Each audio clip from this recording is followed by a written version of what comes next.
Y antes se trataba de diferenciar lo que son antígenos de inmunógenos. A los inmunógenos se les definía como aquellos antígenos que son capaces de generar una respuesta inmune. Bueno, a estas alturas esa definición no es muy adecuada porque estaríamos encerrando todo lo que son inmunógenos solo en lo que es respuesta adaptativa, ¿no? Y sabemos que la inmunidad innata también tiene un rol muy importante. En inmunidad innata hay una respuesta inmune que nos defiende y puede eliminar una cantidad muy grande de elementos que pueden agredir. Los antígenos, ya les expliqué que tienen secuencias cortas, que son las llamadas epítopes o determinantes antigénicas, que son reconocidas por los anticuerpos y por los receptores de los linfocitos. Ustedes ya saben lo que es un aptén. Un aptén es una molécula muy pequeña que es incapaz por sí misma de inducir una respuesta inmune, ¿no? Necesita asociarse con alguna otra molécula que es una proteína que hace las veces de acarreador. Una vez que la apteno se combina con la proteína, las dos moléculas son tomadas por la célula presentadora, la procesa, y para presentarla al linfocito T, el apteno se presenta junto con un pedazo de proteína. O sea, el apteno no va solo, va pegado a un pedazo de la proteína con la que se relaciona. Esa forma de presentación antigénica le llaman efecto apteno-acarreador. ¿Ya? Mayormente son químicos, ¿no? Mayormente son químicos.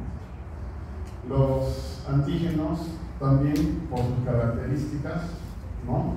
Por la forma como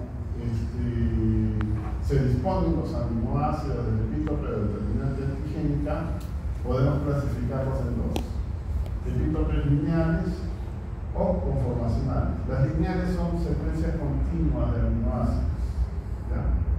Las conformacionales son secuencias discontinuas que se expresan solo cuando la molécula se encuentra en su forma natural. Si desnaturalizamos a la proteína, la secuencia lineal se va a mantener. Entonces vamos a tener que la reacción de antígeno-anticuerpo siempre será conocida. En cambio, las conformacionales no. Las conformacionales se van a perder, ¿ya? Y los anticuerpos no van a poder formar complejos inmunes. La otra, el otro tipo por la forma como expresan sus epítopes, los antígenos también pueden ser polivalentes o multivalentes. Bueno, los polivalentes, acá nos referimos a aquellas secuencias moleculares que se repiten a lo largo de la estructura antigénica. Por ejemplo, los lipopolisacáridos. El lipopolisacárido es una molécula de la pared celular de los gram negativos que se repite a lo largo de toda la pared celular. Es un antígeno polivalente. En el caso de las proteínas no, porque si se extiende la proteína, vamos a encontrar que las secuencias, las epítopes, van a cambiar, ¿no? En ese caso estamos frente a epítopes de tipo multivalente. El apteno, ya les dije, es una molécula muy pequeña. Para poder ser inmunogénica tiene que asociarse a alguna proteína, ¿no? Y el apteno no es reconocido solo, es reconocido siempre asociado a la porción de la proteína con la que se fijó. A esta forma de reconocimiento, de presentación, se le llama efecto apteno-acarreador.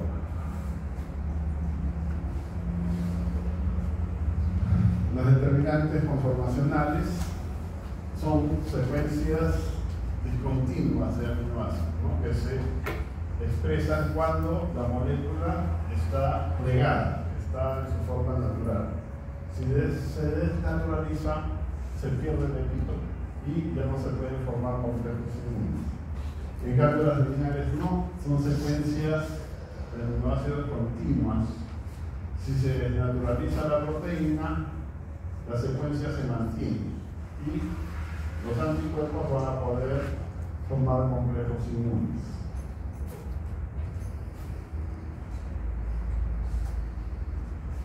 Bien, los principales tipos de antígenos, los carbohidratos y los lípidos, ¿no? Van a tener un tipo de... Bueno, los carbohidratos y los lípidos no... ya me perdí. Bueno. Para los carbohidratos y los lípidos tenemos un tipo de respuesta que se llama respuesta T independiente. ¿Ya? Y va a estar a cargo principalmente de los linfocitos B1 que se encuentran en la mucosa intestinal y también de los linfocitos B de la zona marginal, ¿no? Que están en el vaso. Para carbohidratos y lípidos no va a haber formación de IgG, ni IgA ni IgE. No. La IgA, la IgE y la IgG se forman cuando hay exposición a antígenos de tipo proteico, el epítope proteico. ¿Ya? Y quienes se encargan de producir este tipo de anticuerpos son los linfocitos B2, los que se encuentran en los folículos linfoides, en el ganglio linfático, por ejemplo. Y necesitan de la colaboración del linfocito T. Es el tipo de respuesta T dependiente. En cuanto a los ácidos nucleicos, bueno, el ácido nucleico por sí mismo no es inmunogénico. El ácido nucleico necesita combinarse con otras moléculas para conformar neoantígenos e iniciar respuestas inmunes. Y el anticuerpo se une al antígeno.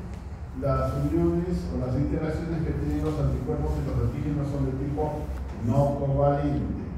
O sea, ahí no hay enlaces de tipo de sulfuro. Lo que hay son diferentes tipos de fuerzas que permiten que los complejos se mantengan. ¿Ya? Y la forma como se asocian tiene una característica importante que es la afinidad y otra es la avidez. ¿Ya? La afinidad se define como la cantidad de antígeno que es necesaria para que el anticuerpo forme complejo inmune. Mientras menos antígeno sea necesario, quiere decir que el anticuerpo es más afín. Y eso se ve en el caso del inmunoglobulina G, por ejemplo, ¿no? La afinidad se define por una constante que se denomina constante de disociación y que tiene una potencia negativa. Los anticuerpos más afines tienen potencias más negativas. Acá hay una 100.000 millonésima, o sea, se requiere una 100.000 millonésima de antígeno para formar complejos inmunes. Eso sucede en el caso del inmunoglobulina G. ¿Ya? Acá hay una 7.000 millonésima, es más, 100.000 millonésima es menos, ¿no es cierto? Y acá hay una 7.000 millonésima, es mucho más. Este es el caso del IgM. El IgM es una molécula menos afín. Se requieren 7.000 millonésimas de antígeno para que el IgM forme complejos. ¿Okay? En el caso del IgG se requiere una 100.000 millonésima para que forme complejo. Bueno, eso es por la afinidad. El IgG es más afín porque requiere menos antígeno para formar complejos, ¿no? La otra es la valencia. La valencia es el número de posiciones que tienen los anticuerpos para unirse a los antígenos.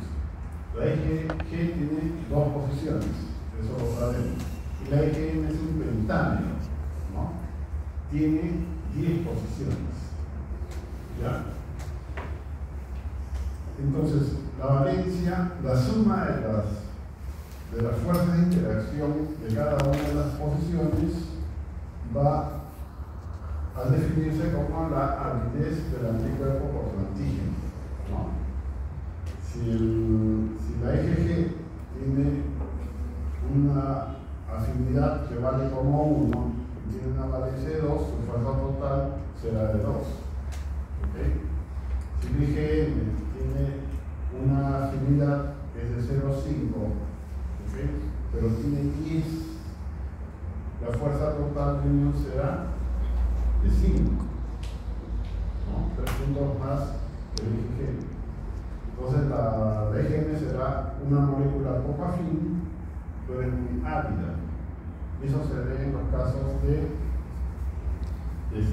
las reacciones hemolíticas transfusionales por incompatibilidad de grupos sanguíneos, ¿no? En el caso del grupo ABO, la reacción hemolítica se produce por IgM, se une con mucha fuerza y activa rápidamente el complemento, produce hemólisis intravascular, que es la más grave, ¿no? En cambio, en la incompatibilidad sanguínea por anticuerpos del tipo IgG, la activación del complemento no es directa, ¿no? La hemólisis por IgG mayormente se da en el vaso. Los macrófagos capturan los hematíes y los van destruyendo. Ese tipo de hemólisis se denomina hemólisis extravascular. Eso lo vamos a pasar. Perdón. Ya, entonces acá tenemos la valencia, ¿no? La EGG tiene 2. Cuando se une solamente la valencia es una interacción de baja afinidad. Si se unen las dos valencias es de alta afinidad, ¿no? Pero esto no tiene nada que hacer frente a la IgM, que es un pentámero, ¿no? Cuya avidez, su afinidad será baja, pero la avidez con la que se fija los antígenos es muy grande. La fuerza de unión, les dije que las uniones son de tipo no covalente y están dadas por tipos de fuerzas que son estas: los enlaces hidrófobos, los enlaces electrostáticos, las fuerzas de Van der Waals, los puentes hidrógenos, las uniones de tipo coulombico. Normalmente la interacción se da por una de estas fuerzas, una sola, ¿no? Si hay más de una, ya estamos hablando de interacciones de alta afinidad, ¿ya? Bien, son uniones de tipo no covalente. Entonces va a pasar que en algún momento la fuerza de unión que tienen los anticuerpos con los antígenos va a entrar en equilibrio con el medio externo, ¿no? Y eso va a hacer que la molécula C o el complejo se disocie.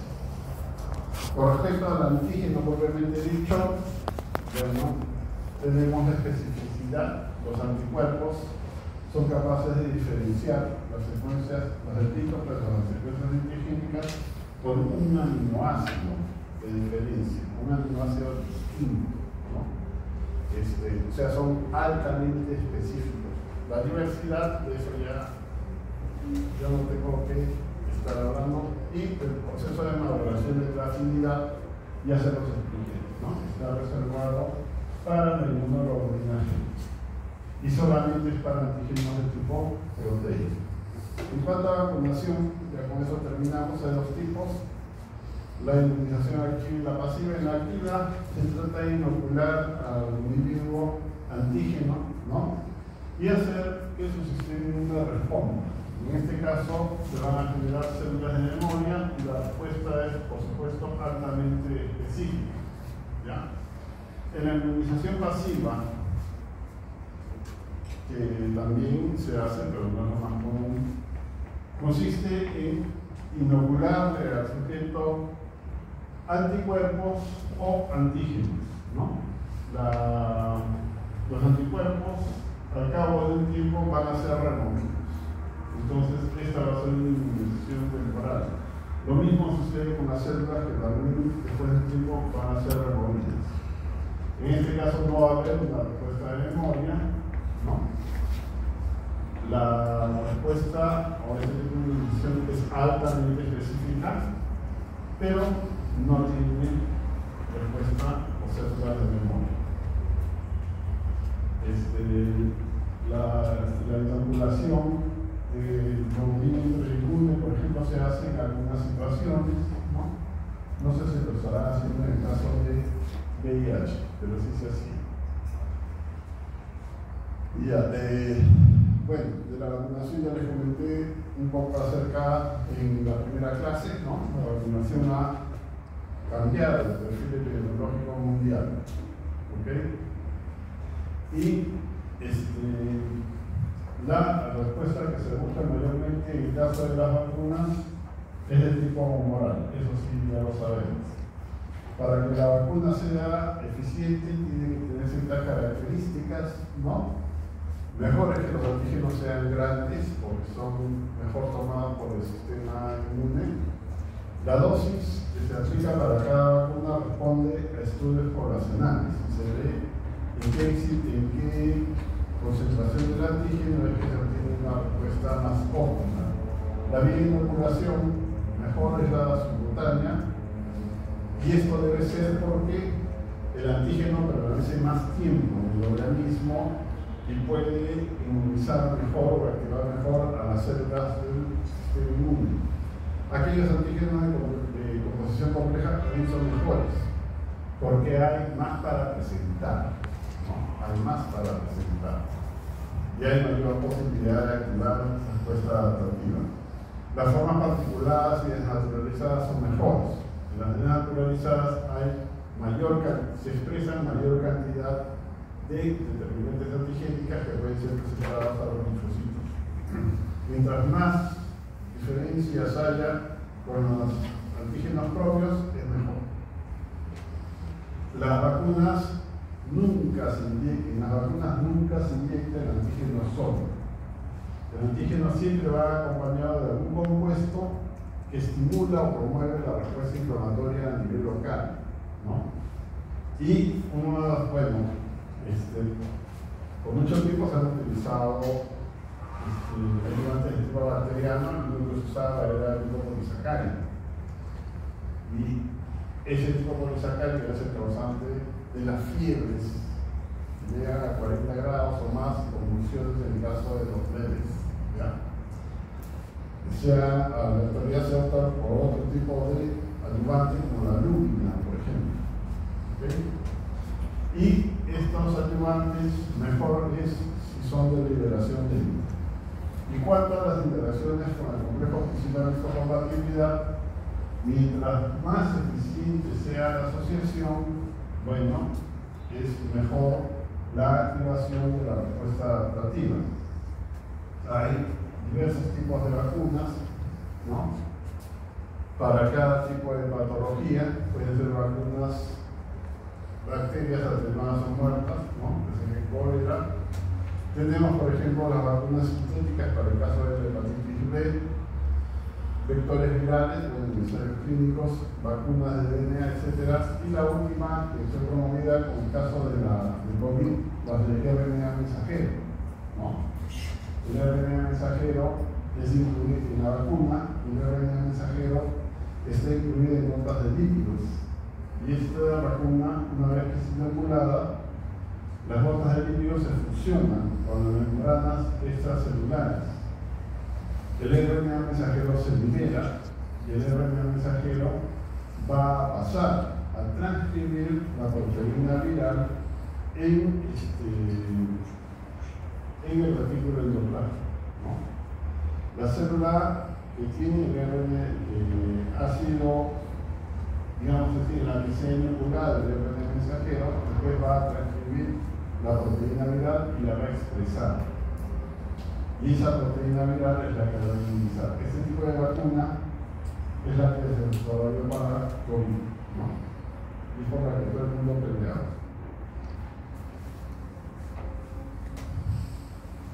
Había situaciones curiosas, ¿no? Cuando llegó la vacuna, bueno, no les voy a decir quién, pero a mí me dijeron, no te vacunes con esa vacuna porque se va a meter en tus células y después van a cambiar a la célula, y como van a cambiar a la célula, después no vas a ser tú, ¿no? Un chip. Bueno, supuestamente era un cambio genético, ¿no? ¿Qué otra cosa decían? Chip. Que esas vacunas tenían chips, ¿no? Que las iban a usar para manipularnos o sacar nuestra información. Y tontería, eso lo hacían los antivacunas. Como nosotros nos gustan los chismes y las bolas, les hacemos caso. Bien, chicos, terminamos. Muchas gracias.